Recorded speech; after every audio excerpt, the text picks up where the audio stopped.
Episode 50! Holy shit. I can't even believe that we got this far. I really thought I was going to give up probably before 10. So to make it here is huge. It's ridiculous. I really honestly can't believe I did it. And I've read so many good books. So many good books. And tonight, I'm going to go even bigger than I've ever gone before. First off, please like, share, comment. But you guys have no idea how important comments are today. Subscribe. Absolutely subscribe. How are you not subscribed? Sell me your soul. Whatever. Anyways. Commenting is so important today. Because for the people who comment, I'm going to do a raffle. And a bunch of these books that I've been sent, I'm going to send a bundle to one of you. However, if I get a absolute metric fuck ton of comments, the more comments I get, the more books I'm gonna send. So I don't even have a number in my head because I'm used to getting like 5, maybe 10 comments at the most.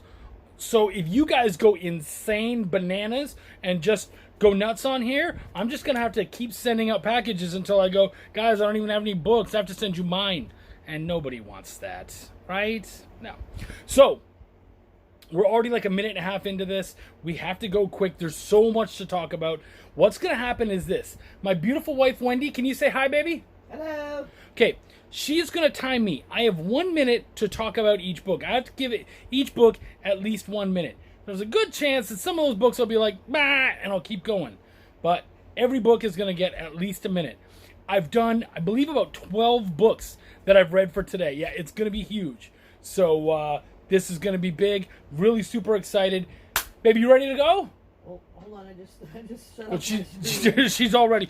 Well, I got a message and I was like, okay, I read the message. Well, nobody wants to talk to you now. Hey, it's about my book, so shut. Oh, hurtful.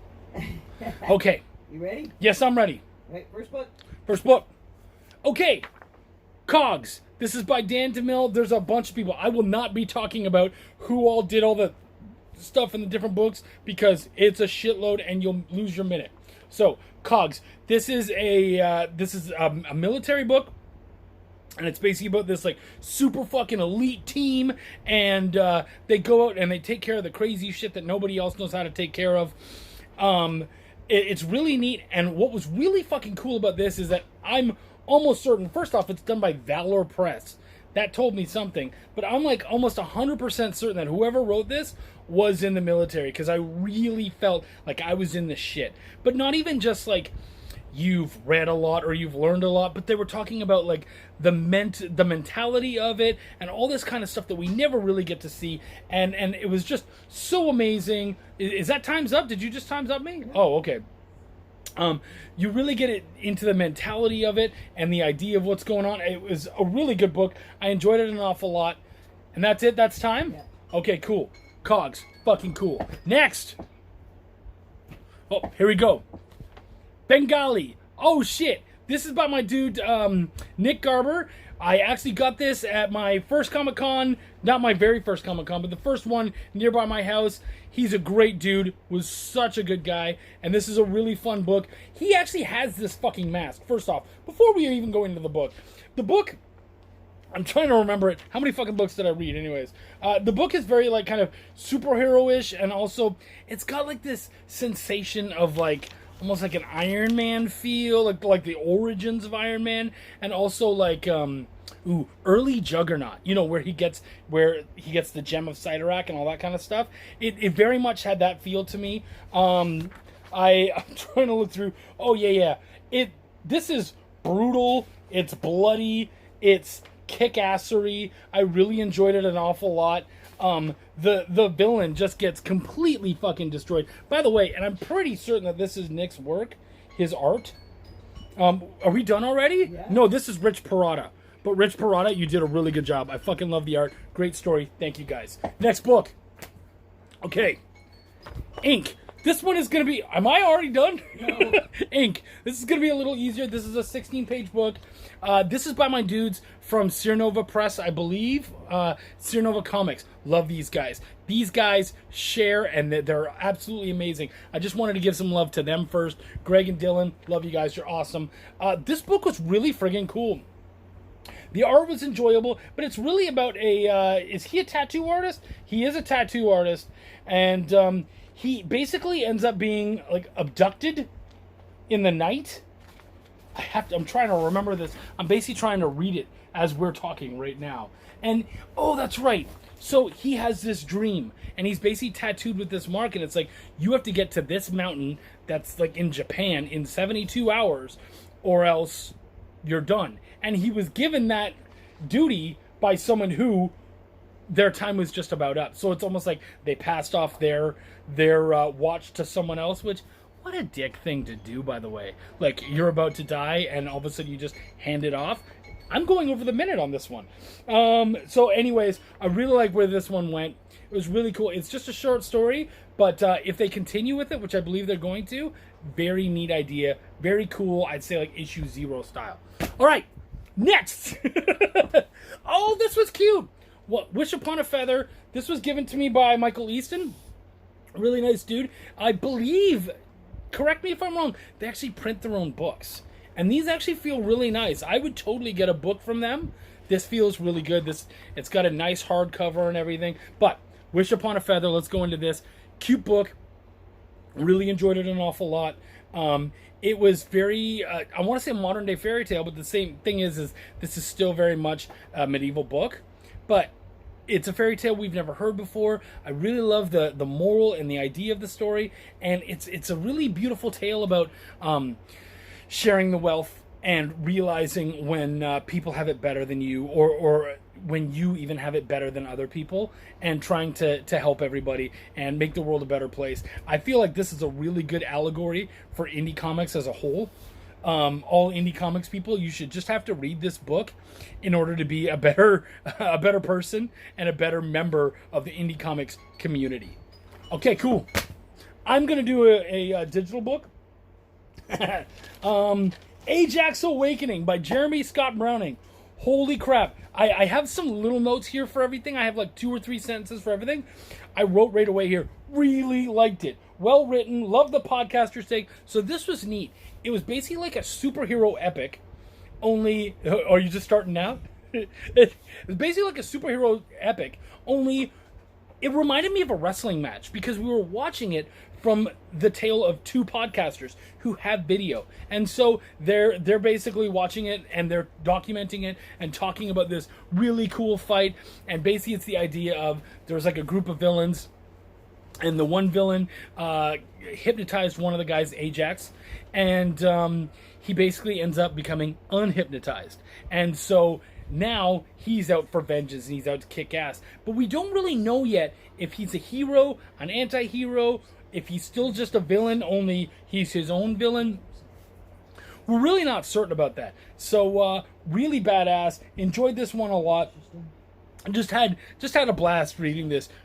Jeremy, honestly, really good job, buddy. I enjoyed this one an awful lot. Did I hit my minute or? Well, you went over because I forgot to start. Okay, cool. I went over my minute. Good job. Next book, please. You gonna start next? Ah! This is from my dude, Art Belfield. This is Tainted Love. And, dude, I've done a book with Art. I love him. He's such a good dude. And this was a lot of fun. This is from Antarctic Press. So this is our only, like, officially, you know, actual publishers, so to speak. Not that the rest of us aren't publishers. We're all indie publishers and we have our own things. But let's be honest. AP is a pretty big company. We're all well aware of them. They've been doing this for like 30 some odd years or something. So this is basically about a young woman. Her mom and dad were a hero and a villain. They get together. They have kids. And she doesn't want the kind of life that they had. Their parents ended up dying in this brutal accident when they renewed their vows. And so now she basically has decided she does not want to love ever again. So instead she's just gonna date really, really shitty people. And so it's almost always villains. And so it's a lot of fun, but it's also really interesting. I'd really like to see all of these. I know that they're all out, so I think you guys would enjoy this. Tainted fucking Love. Next. Okay. Ooh, Bluff Creek. This was also from Michael Easton. This was really cute. This is basically like, what did I write? Because I actually wrote something really smart about this one. Don't do that very often. Sasquatches, before they were the missing link, very bookish. I think that's a really good take on it. Though what I will say is that as much as this felt like a very much all ages book and all readers got it, it did get a little brutal, and there was very much you could really feel the brutality of nature and kind of the coldness. You know, the idea of the weak being destroyed by the strong and all that kind of stuff, and it just being like a part of the circle of life. You really got to see that. This was a really good book. I didn't expect to enjoy it as much as I did, but it was a really neat take. I like this one a lot. The art is I would almost say like simple-ish, but still really good. I liked it an awful lot. That's about a minute. Okay, I'm gonna do a digital one. So my next digital one. Okay, my boy Ted Davies, really cool dude, incredibly supportive. Like him a lot. He sent me this book, Albino Zulu. Well, first off, the book's not colored, so I assume, especially seeing his dad, that he is black. He's just an albino. So, in case anybody tries to get angry about that, I basically like to call it a coloring book meets webcomic. It's short, it's fun. It basically, like, it kind of had the layout and look of a webcomic, and it was black and white, but he has even said, like, it's very much the opening and beginning of a much larger tale. So I would say for this one, you might want to wait until the whole, or not the whole series, but at least more of it is out. This was very much an intro, but it was a good intro. I liked it, and really I was left wanting more. Basically, we end when the albino Zulu gets his mission. So we mostly just kind of get a feel of who he is and how he is and all that kind of stuff. Next. Oh, my throat. Holy shit. Romy. Okay, this is by Dan DeMille. He's the guy who did Cogs as well. He does some sexy women. That was the first thing I ever found about Dan DeMille. Sexy, sexy women. And this is about a woman who, she grew up on the streets. Her dad was a professor in college. Well, not her actual dad, her adoptive dad. He found her on the streets. He brought her into his life. And so now she's incredibly intelligent, street savvy, of course, because she grew up on the streets. And she ends up, she's playing with some chemistry stuff, working away in college. She ends up screwing something up, and she becomes invulnerable. And so now she's decided to pit herself up against the evil and become a vigilante. And she's a very sexy vigilante. Actually, let me show you this picture right here. This isn't even her, but this is the kind of work that Dan does. Really good stuff. Beautiful. I mean, his pinups are fucking gorgeous.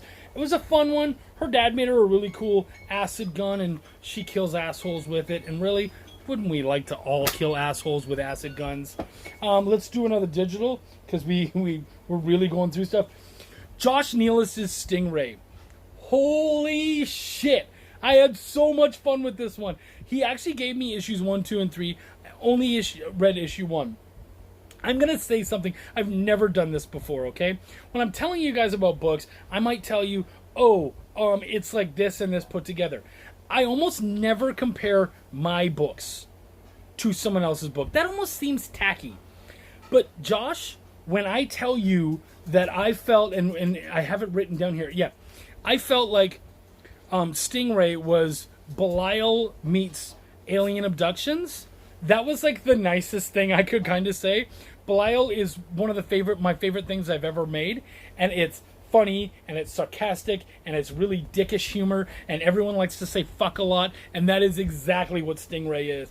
Basically, a dude is abducted in the night. He's forced to stay here, stay in this alien ship for a whole fuck ton of months, and they end up. I'm gonna keep going. I love this one. They abducted him for a bunch of months, and another alien. It turns out that there's sort of races in these aliens, and so there is some like racism and whatnot. And one of these aliens decides, "Fuck these orange motherfuckers. I'm green and proud, and I am going to help this guy out and get him out of here." And so they send him back to Earth so that he ends up with these kind of superpowers because of his time on that planet. So really cool. Enjoyed it an awful lot, dude. Keep it up. I'm definitely going to read the next ones. What do we got next, baby? How many do we have after this? One? Okay, cool. I'll go through a bunch of digitals and Phantom Hawk. All right, this is by my dude Ray Merrick. It was also given to me. I also got this from Nick Garber. This is more Apogee, and this is like some serious Batman shit. I really enjoyed this one an awful lot. You very much get that kind of Gotham City sort of feel, and right away we start with these cops, and one of the cops totally thinks Phantom Hawk is the man, and we start. You can tell that this is not an origin. This is the start of what is hopefully going to be a much longer narrative. It was a lot of fun. But he really loves Phantom Hawk, thinks he's the man, and someone has basically killed a couple cops and pretended to be Phantom Hawk. So now Phantom has to kind of prove that it's not him, and make it past all these cops who don't like him, and all these bad guys who have decided we're seriously going to fuck him up. Now, that last one was Rick Parada, but this one, this is Dino. This is Dino Agor, who does the pencils for Harlan Buck, which we all know. I'm a huge Harlan Buck fan. But seriously, something that I haven't seen from either of these was Nick's art. And so I'm really quickly going to tell you, Nick Garber is a fucking awesome artist. I love his work. And so when you pick up some Apogee books, ask for some fucking Nick Garber art. And tell him Chuck sent you, because that can't hurt. Or maybe it can. I don't know. Nick, are we still buds? Okay, cool. My next one is by Zach Fair. It's called Throck, Path of Vengeance. He really undersold me on his books. I vaguely remember him being like, oh, you know what? Just don't be too hard on them, blah, blah, blah. Dude, Throck was fucking cool. I have Dragon Monk Out for Vengeance, loved it. That's what I wrote, which is such a dick thing for me to write because I didn't give me anything to talk about. But I loved it enough that I remembered it. So basically, it's very medieval. There's this fucking cool dragon monk named Throck. He ends up coming upon this young child, helps him out, has to fight some bad guys, ends up, because he's a monk, there's a lot of jobs that he's supposed to do. Like, they're much more, monk seems to be much more of an occupation. It's almost like a mercenary monk, or a traveling monk. And so he ends up on these things. I will tell you that the twist, the way it all ends, I loved this. It was so much fun. I really hope he comes out with more Throck stuff. And if he has, get it your boy's way, man. I would fucking love to hear this. Throck was fantastic. Loved it. All right, let's see. Do I have any more digitals? No.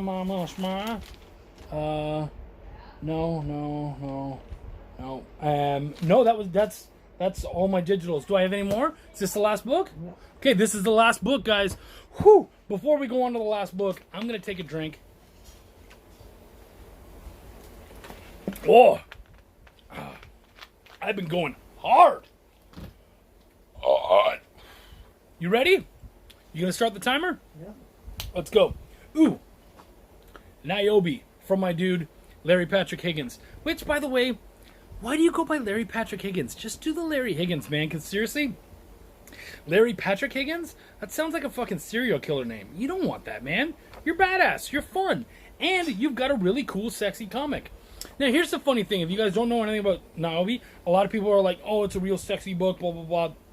No. Larry loves sexy women, and he loves to do sexy covers. But if you look through this art, this is not a fucking cheesecake book at all. And first off, this is probably one of my favorite things I've seen in a comic in a long time. I can't tell you how often I see a double-page spread, and I'm like, what? You just did that to masturbate. Like, it's not even important to the story, but this tells so much. It paints such a great picture. I wasn't sure what to expect, but I really liked it. I thought this was really well done. It's funny. Larry is very open about the fact that he is a lot more right-wing than a lot of other people, which is weird. He's Canadian, like myself. That's not usually necessarily the way we go. But, he has an abortion story in here. And Niobe very much takes the pro-choice, which surprised me. I was like, oh, cool. So it's one of these things where, like, it's kind of politics done right, because he doesn't necessarily pick a side. But he does really show the importance of it. We get to see some really cool stuff. I really like the idea of Niobe. I expected her to be a lot more like powerful. We didn't get to see her powers an awful lot, but they were really cool. And let me tell you, this character right here, she looks really badass, and I like kind of the story that. And by the way, look at that art. This is that cheesecake stuff I was telling you guys about. But this is kind of the character that it looks like Birthright is going to be about. So that's very much something to check out. Niobe, at this point, to me, Niobe kind of feels like the series has sort of like a Dawn feel to it, where you're going to get a lot of arcs and one-shots and all that kind of stuff, which I think is very smart, especially in indie comics, because doing an ongoing is tough. Oh, guys, we're at over 20 minutes. This has been an awful lot of fun. I've gotten to offload and talk about so many terrific books and so many amazing creators. Basically, I've right here done about like a third of the books I've done in total just in this one episode. My goodness, thank you so much. I really appreciate all of you guys who've watched. We're doing this giveaway because we hit over 100 subscribers. So please keep telling people. This isn't about Chuck showing off that he's the man. This is about Chuck showing off that there's a fucking fuck ton of amazing books out there for you guys to check out. And they end up on my doorstep all the time. And guess what? If you looked out there, I bet you they'd end up on yours too. So please, check out as many of these creators as you possibly can and go and start to really get yourself into this world, because I am constantly impressed with the stuff that's in there. And even the stuff that I don't love, I'm still so happy that they're creating, because, man, they put their heart, their soul, and their love into it. Fucking thank you, all of you. Thank you, Wendy. I really appreciate you helping me out tonight. Welcome. Everybody, my name's Chuck. I give a fuck. Comment to win. I said it before, but I'm saying it again. Comment to win. I would love to give out as many of these comics as possible. You guys might be taking my whole store away. So bring it on. That would be fantastic. Peace, love, and comics, guys. Take care.